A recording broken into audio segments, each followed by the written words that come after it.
Hey everyone, welcome back. Sometimes real life gets a little too close to fiction. Like, remember that book we talked about, Generation Z Uprising? With the whole social media ban thing? Well, Yeah.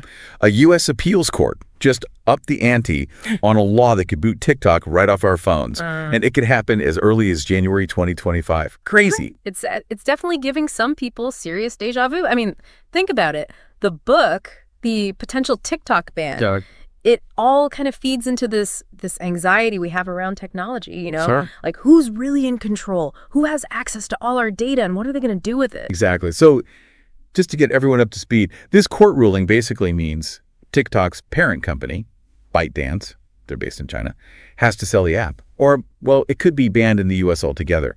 And the big reason they're giving for this, national security. Right. And when they say national security, they're talking about data. Like serious data. It's not just what videos you're watching or liking. TikTok collects a ton of information. Your location, your contacts, what you search for online. Even, potentially, things you type but don't even send. And the worry is, all that data could end up in the hands of the Chinese government. Oh, okay. That definitely sounds a little creepy. I mean, I know I've shared some questionable dance attempts on TikTok, but giving that kind of access to a foreign government, I don't know about that. Yeah, it's a tough one, and it brings up this huge debate. Free speech versus national security. Remember the First Amendment? Well, some folks argue that banning a whole platform is basically censorship no matter what the content is. But then others say, hey, if there's a real threat, got to do what you got to do. It's a sticky situation, that's for sure. And, like I said, it's kind of spooky how this whole thing echoes Generation Z Uprising. Yeah. Like, remember that scene where Commander Caesar sees the government rounding up these young people, all because they were using social media. Chilling, right? And the way the author describes it, it's not just an arrest. It's this big dehumanizing thing, like something straight out of history's darkest moments. It makes you think, maybe our fear of tech isn't so unfounded. Maybe we are worried about control and censorship, and maybe it's a valid fear. Yeah, it's definitely heavy stuff. And then there's that line from the book, right? All cell phones and social media has been banned for Generation Z. Like, whoa, that image of a whole generation just cut off. It's intense. And it makes you wonder, what would that actually do to Gen Z here and now, in the real world, I mean? Oh, the ripple effects would be huge. Think about it. Their social lives, how they connect with each other, how they organize and protest. All of that happens online. Plus, how they get information, learn new things, even figure out who they are. A social media blackout. It could seriously mess with their mental well-being. We know social media has its downsides, but it's also a lifeline for a lot of young people. I see what you mean. And, it kind of makes you wonder if this whole TikTok thing, even though it's coming from a specific place, like data worries in China, could it open the door to banning other platforms?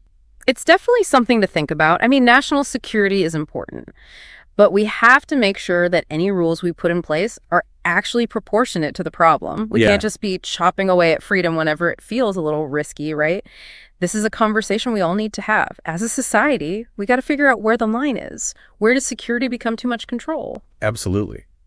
And are there other ways to deal with this stuff? Without going straight to bans, I mean, can we, be smarter about data? And teach people to be more critical online? Totally. We should be looking at things like stronger encryption, better privacy laws, and giving users more power over their own data. And education is key. We need to help young people learn how to navigate this digital world, how to stay safe, how to spot fake news, how to be responsible, the whole 9 yards. So it's not as simple as just flipping a switch and saying no more TikTok. This situation, it's bringing up some deep questions about technology, about freedom, and about what our responsibilities are, both as individuals and as a whole society, just like that book we were talking about. Exactly. And as tech keeps changing, keeps getting faster and more powerful, those questions are only going to get harder. So next time you're scrolling through TikTok or any social media, take a second to think, what role do you want to play in all this? How do you want to shape the future of tech and how it affects us? Whoa, mind blown. Okay, we've covered a lot of ground today, but honestly, this is just the beginning. We need to keep talking about this stuff. So thanks for joining us on this deep dive. We'll be back soon with more fascinating topics to explore.